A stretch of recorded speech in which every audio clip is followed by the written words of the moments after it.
ಇವತ್ತಿನ ಮುದ್ದು ಸೊಸೆ ಸಂಚಿಕೆಯಲ್ಲಿ ವಿದ್ಯಾನ್ ತಂದೆ ಫೋನ್ ಮಾಡಿ ನಾನಿದ್ದೀನಿ ಮಗಳೇ, ನೀನೇನು ಯೋಚನೆ ಮಾಡಬೇಡ ಅಂತ ಹೇಳ್ತಾರೆ. ಆಯ್ತಪ್ಪ, ನೀನು ಇಷ್ಟು ಹೇಳಿದೆ ಅಲ್ಲ, ನೀನು ಇಷ್ಟು ಹೇಳಿದ ಮೇಲೆ ನನಗೆ ಒಂದು ಧೈರ್ಯ ಬಂತು, ನಾನು ನಿಶ್ಚಿಂತೆಯಿಂದ ಇರ್ತೀನಿ ಅಂತ ಹೇಳ್ತಾರೆ. ಅಷ್ಟೊತ್ತಿಗೆ ಚಂಪಾ ಇದ್ದವಳು, ಅಪ್ಪ ಅಂದ್ರೇ ಅಷ್ಟು ಧೈರ್ಯ ಅಕ್ಕ, ಅಪ್ಪನ ಅದಕ್ಕೆ ತಾನೇ ಆಕಾಶ ಅಂತ ಹೇಳ್ತಾರೆ. ಈಗ ನೀವೇನು ಯೋಚನೆ ಮಾಡಬೇಡಿ ಅಂತ ಹೇಳ್ತಾರೆ. ಈ ಕಡೆ ಭದ್ರೇಗೌಡ 4 ಗಂಟೆಗೆ ಲ್ಯಾಬ್ ರಿಪೋರ್ಟ್ ಬರುತ್ತೆ ಅಂತ ಹೇಳಿದ ಕ್ವಾಟ್ಲೆ, ಆದರೆ ಇಷ್ಟೊತ್ತಾದರೂ ಬರಲಿಲ್ಲ ಅನ್ನೋಷ್ಟೊತ್ತಿಗೆ ಅವನಿಗೆ ಫೋನ್ ಮಾಡ್ತೀನಿ ಅನ್ನೋಷ್ಟೊತ್ತಿಗೆ ಕ್ವಾಟ್ಲೆನೇ ಬರ್ತಾನೆ. ಏನಾಯಿತು, ಆ ಕೇಕಲ್ಲಿ ಮದ್ದಿತ್ತಂತ ಅಂದಾಗ, ಇಲ್ಲ ಅಣ್ತಮ್ಮ, ಅದರಲ್ಲಿ ಏನು ಮದ್ದಿರಲಿಲ್ಲಂತೆ, ಈಗಷ್ಟೇ ಲ್ಯಾಬ್ ಅವನೇ ಮನೆ ಹತ್ರ ಬಂದು ಹೇಳ್ದ ಅಂತ ಭದ್ರನಿಗೆ ಹೇಳ್ತಾನೆ.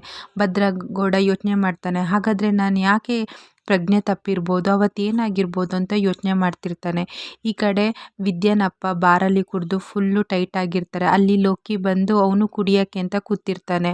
ಚಿಯರ್ಸ್ ಅಂತ ಹೇಳ್ತಾನೆ. ಯಾರು ಇಷ್ಟು ಟೈಟ್ ಆಗಿದ್ದಾರಲ್ಲ ಅಂತ ನೋಡೋತ್ತಿಗೆ ಚೆಲುವ ಆಗಿರ್ತಾನೆ. ನೀವು ಮಂತ್ರಿ ಶಿವರಾಮೇಗೌಡ್ರವ್ರದ್ದು ಬೀಗರು ಅಲ್ವಾ ಅಂತ ಹೇಳ್ತಾರೆ. ಹೌದು ಕಣಯ್ಯ, ಯಾಕೆ ಈ ಥರ ಟೈಟ್ ಆಗಿದ್ದೀರಾ ಅಂದರೆ, ನನಗೆ ಅನ್ಯಾಯ ಆಗಿದೆ, ನನ್ನ ಮಗಳಿಗೆ ಅನ್ಯಾಯ ಆಗಿದೆ ಅಂತ ಹೇಳ್ತಾನೆ. ಏನು ಅನ್ಯಾಯ ಆಗಿದೆ ಅಂದಾಗ, ನನ್ನ ಮಗಳು ಇದ್ದಾನಲ್ಲ, ನನ್ನ ಅಳಿಯನಿಗೆ 2ನೇ ಸಂಬಂಧ ನೋಡಿ ಮದುವೆ ಮಾಡ್ತಿದ್ದಾರೆ ಅಂತ ಹೇಳ್ತಾರೆ. ಹೌದಾ, ಯಾರು ಆ ಹುಡುಗಿ ಯಾರು ಅಂದಾಗ, ವಿನಂತಿ ಅಂತ ಹೇಳ್ತಾರೆ. ವಿನಂತಿ ಅಂತ ಹೇಳಿ ಅವನು ಅಲ್ಲೇ ಮಲಗ್ತಾನೆ. ಅಷ್ಟೊತ್ತಿಗೆ ಹಳೆ ಗಾಡಿ ಅಲ್ಲ, ಹಾಗಾಗಿ ಫುಲ್ಲು ಟೈಟಾಗಿ ಮಲಗಿರ್ಬೋದು ಅಂತ ಲೋಕಿ ಹೋಗಿ ವಿನಂತಿಗೆ ಫೋನ್ ಮಾಡಿರ್ತಾರೆ. ಈ ಕಡೆ ವಿನಂತಿ ಮತ್ತು ಸಾವಿತ್ರಿ ಮಾತಾಡ್ತಿರ್ತಾರೆ. ವಿನಂತಿ ಫೋನ್ ನೋಡಿ, ಅಮ್ಮ ಲೋಕಿ ಫೋನ್ ಮಾಡ್ತಿದ್ದಾನೆ ಅಂತ. ಅಷ್ಟೊತ್ತಿಗೆ ಸಾವಿತ್ರಿ ಇದ್ದವಳು, ಅವನಿಗೆ ಕೊಡೋದೆಲ್ಲ ಕೊಟ್ಟಾಯ್ತಲ್ಲ, ಮತ್ತ್ಯಾಕೆ ಅವ್ನು ಫೋನ್ ಮಾಡ್ತಿದ್ದಾನೆ, ಕೊಡು ನಾನೇ ಮಾತಾಡ್ತೀನಿ ಅಂತ ಮಾತಾಡುವಾಗ, ಏನು ತಮ್ಮಯ್ಯ ಅಂದಾಗ, ಈ ಅಕ್ಕಯ್ಯ ಈ ತಮ್ಮಯ್ಯನ ಮರ್ತಿಲ್ಲ ಅಂತ. ಅಯ್ಯೋ, ನಿನ್ನನ್ನು ಹೇಗೆ ಮರೆಯೋಕ್ಕಾಗುತ್ತೆ, ನಿನಗೆ ಕೊಡೋದೆಲ್ಲ ಅವಾಗೇ ಕೊಟ್ಬಿಟ್ನಲ್ಲ, ಇನ್ನೇನು ಅಂತ ಕೇಳ್ತಾರೆ. ಹೌದು, ಕೊಡೋದೆಲ್ಲ ಕೊಟ್ರಿ, ಆದರೆ ನಿಮ್ಮ ಮಗಳಿಗೆ ಮದುವೆ ಮಾಡ್ತಿರೋ ವಿಚಾರನೇ ಹೇಳ್ತಿಲ್ಲ, ಅದೂ ದೊಡ್ಡ ಸಾಮ್ರಾಜ್ಯಕ್ಕೆ ಅಧಿಪತಿ ಮಾಡೋಕ್ಕೆ ಹೋಗ್ತಿದ್ದೀರಾ, ಏನು ಕೊಡ್ತೀರಾ, ಇನ್ನೇನು ನಿಮಗೆ ಕೊಡೋಕ್ಕಾಗುತ್ತೆ, ಕೊಡಿ ಅಂತ ಲೋಕಿ ಹೇಳ್ತಾನೆ. ಸಾವಿತ್ರಿ ಇದ್ದವಳು 2 ಲಕ್ಷ ಕೊಡ್ತೀನಿ ಅಂತ ಹೇಳಿದರು. ಆಯ್ತು ಅಕ್ಕಯ್ಯ, ನೀವು 2 ಲಕ್ಷ ಕೊಡ್ತೀನಿ ಅಂತ ಕೇಳಿದ ತಕ್ಷಣವೇ ನನಗೆ ಕುಡ್ದಿದ್ದೆಲ್ಲ ಇಳಿದೋಯ್ತು. ಸರಿ, ಹಾಗಾದರೆ ನಮ್ಮ ಹಟ್ಟಿ ಹತ್ರ ಯಾರಿಗೂ ತಿಳಿದಿಲ್ದಂಗೆ ಬಂದು ಫೋನ್ ಮಾಡು, ನಾನು ಬಂದು ಕೊಡ್ತೀನಿ ಅಂತ ಹೇಳ್ತೀನಿ. ಲೋಕಿ ಅಷ್ಟೊತ್ತಿಗೆ ಆಯಿತು ಅಂತ ಫೋನ್ ಇಡ್ತಾನೆ.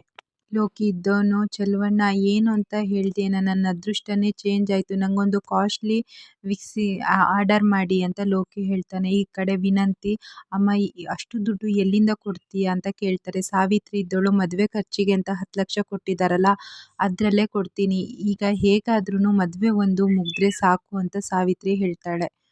ಈ ಕಡೆ ಭದ್ರೇಗೌಡ ಕ್ವಾಟ್ಲೆ ಮಾತಾಡ್ತಿರ್ತಾರೆ. ಆ ಲ್ಯಾಬ್ಗೆ ಒಂದಕ್ಕೆ ಕೊಡಬಾರ್ದಾಗಿತ್ತು, ಆ ಕೇಕ್ನ ಬೇರೆ ಕಡೆ ಲ್ಯಾಬಿಗೂ ಕೊಡಬೇಕಿತ್ತು ಅಂತ ಭದ್ರೇಗೌಡ ಹೇಳ್ತಾನೆ. ಅಷ್ಟೊತ್ತಿಗೆ ಕ್ವಾಟ್ಲೆ ಇದ್ದವನು, ಅದು ನನಗೆ ಪರಿಚಯ ಇರೋದೇ ಅಣ್ತಮ್ಮ, ಹಾಗಾಗಿ ಅವನು ಬೇಗ ತಂದು ಮನೆ ಹತ್ರನೇ ಬಂದು ಹೇಳಿದ್ದಾನೆ, ಅದರಲ್ಲಿ ಯಾವುದೇ ರೀತಿ ಮದ್ದು ಬರ್ಸಿಲ್ಲ ಅಂತ. ಮತ್ತು ಯಾಕೆ ನಾನು ಪ್ರಜ್ಞೆ ತಪ್ಪಿದೆ ಅಂತ ಹೇಳ್ತಾನೆ. ಅಷ್ಟೊತ್ತಿಗೆ ಗ್ರಾಚಾರ ಕೆಟ್ಟಾಗ ಹಗ್ಗ ಸಹ ಹಾವು ಥರ ಕಾಣುತ್ತಂತೆ, ನಮಗದು ಅನುಮಾನ ಮಾತ್ರ ಇತ್ತು, ಅದೇ ದಿಟ ಅಲ್ಲಲ್ಲ, ಅಯ್ಯೋ ನಮಗೆ ಒಂದಿದ್ದಿದ್ದು ಆಧಾರನೇ ಅದು, ಆದರೆ ಅದೇ ಮುಚ್ಚೋಯ್ತಲ್ಲ ಅಂತ ಭದ್ರೆ ಯೋಚನೆ ಮಾಡ್ತಿರುವಾಗ ವಿನಂತಿ ಬರ್ತಾಳೆ. ವಿನಂತಿ ಬಂದು, ನಾವು ಮದುವೆಗೆ ಸೀರೆ ತಗೊಳ್ಬೇಕು ಅಂತಿದ್ದೀವಿ, ನಿನಗೆ ಯಾವ ಕಲರ್ ಇಷ್ಟ ಭದ್ರ ಮಾವ, ಅದೇ ತಗೊಳ್ತೀನಿ ಅಂತ ಹೇಳ್ತಾರೆ. ನೋಡು ವಿನಂತಿ, ನಾನು ಮೊದಲೇ ತಲೆ ಕೆಟ್ಟಿದ್ದೆ, ನೀನಿನ್ನೂ ನನ್ನ ತಲೆ ಕೆಡಿಸ್ಬೇಡ, ಸುಮ್ಮನೆ ಹೋಗು ಅಂತ ಹೇಳ್ತಾರೆ. ಅಯ್ಯೋ, ಮದುವೆ ಹತ್ರ ಇಟ್ಕೊಂಡು ನೀನು ಯಾಕೆ ಈ ಥರ ಮಾಡ್ತಿದ್ದೀಯಾ, ನಿಂಗೆ ಯಾವ್ದು ಇಷ್ಟ ಹೇಳು ಅಂತ ಹೇಳ್ತಾರೆ. ಅಷ್ಟೊತ್ತಿಗೆ ಭದ್ರೇಗೌಡ ಮತ್ತು ಅವಳಿಗೆ ಬೈತಾನೆ ಇರ್ತಾನೆ.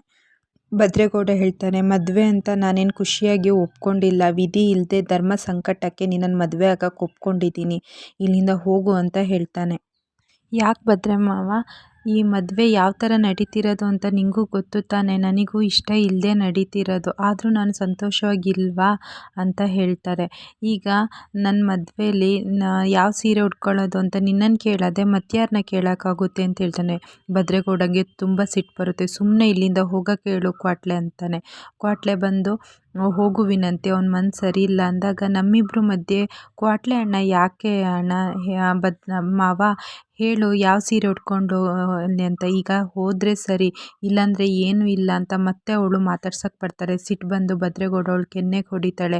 ನೀನಾಗೆ ಬಂದು ಮೈ ಮುಟ್ಟಿ ಮಾತಾಡಿಸಿ ಮತ್ತೆ ಹಟ್ಟಿಯವ್ರ ಮುಂದೆ ಎಲ್ಲ ನಾನೇ ಏನೋ ಮಾಡಿದೆ ಅಂತ ಹೇಳ್ತೀಯಲ್ಲ, ಅವತ್ತು ನೀನು ಹಾಗೆ ಮಾಡಿದ್ದಲ್ಲ ಅಂತ ಹೇಳ್ತಾರೆ. ಅಷ್ಟೊತ್ತಿಗೆ ಅವಳು ದುರ್ಗುಟ್ಕೊಂಡು ನೋಡ್ತಿರ್ತಾಳೆ. ಏನು ನೋಡ್ತಾ ಇದೀಯಾ, ಈ ಗೌಡಂದು ಇನ್ನೊಂದು ಮುಖ ನೀನು ನೋಡಿಲ್ಲ, ನೋಡಿದ್ರೆ ಏನಿಲ್ಲ, ಈಗ ಇಲ್ಲಿಂದ ಹೋದರೆ ಸಾಕು, ಇಲ್ಲಾಂದರೆ ಮತ್ತೆ ಬಿಡ್ತೀನಿ ಅಂತ ಕೈ ಎತ್ತುತ್ತಾನೆ. ಅಷ್ಟೊತ್ತಿಗೆ ಕ್ವಾಟ್ಲೆ ಇದ್ದನು, ವಿನಂತಿ ನೀನು ಸುಮ್ಮನೆ ಹೋಗು, ಅವ್ನ ಮನ್ಸು ಸರಿ ಇಲ್ಲ, ಹೋಗು ಅಂತ ಹೇಳಿ ಭದ್ರೇಗೌಡನ ಸಮಾಧಾನ ಮಾಡ್ತಾನೆ.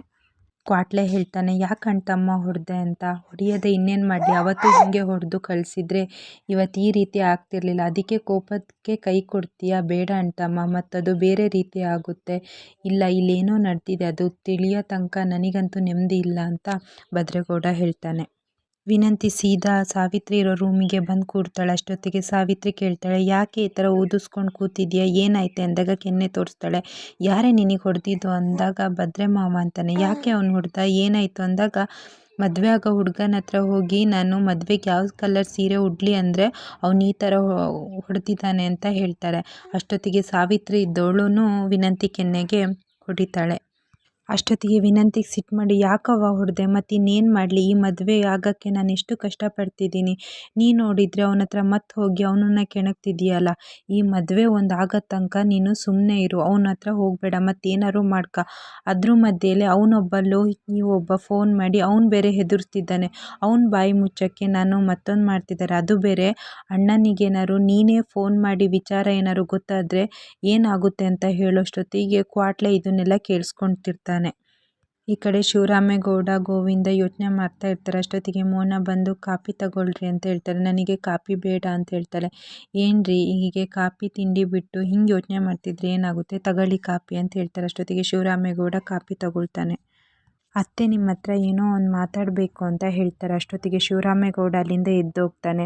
ಅಷ್ಟೊತ್ತಿಗೆ ಅಮ್ಮಮ್ಮ ಹೇಳ್ತಾರೆ, ನನಗೆ ಗೊತ್ತು, ವಿದ್ಯೆನ ಕರ್ಕೊಂಡೋಗಿ ಪರೀಕ್ಷೆ ನಾನೇ ಬರ್ಸಿದ್ರಿಂದ ನಿನಗೆ ಕೋಪ ಬಂದಿದೆ ಅಂತ ನನಗೆ ಗೊತ್ತುಂಟು ಅಂತ ಹೇಳ್ತಾರೆ. ಶಿವರಾಮೇಗೌಡ ಗೊತ್ತಿದ್ರು ಮತ್ತೆ ಯಾಕೆ ಮಾತಾಡ್ತಿದ್ದೀರಾ ಅಂದಾಗ, ಆದರೆ ಈ ಹಟ್ಟಿಲಾಗಿರೋ ತಪ್ಪುಗಳನ್ನ ನೋಡ್ತಾ ಇದ್ದು ನನಗೆ ನೋಡ್ಕೊಂಡು ಇರೋಕ್ಕಾಗಲ್ಲ ಅಂತ ಅಮ್ಮಮ್ಮ ಹೇಳ್ತಾಳೆ. ನಾನು ಯಾವುದೇ ತೀರ್ಮಾನ ತಗೊಳ್ಳೋದಾದ್ರೂ ಹಟ್ಟಿಗೋಸ್ಕರ ತಗೊಳ್ಳೋದು, ಹಟ್ಟಿ ಮಾನ ಮರ್ಯಾದೆ ಹೋಗುವಂಗೆ ನಾನು ಯಾವತ್ತೂ ಮಾಡಲ್ಲ ಅಂತ ಹೇಳ್ತಾರೆ.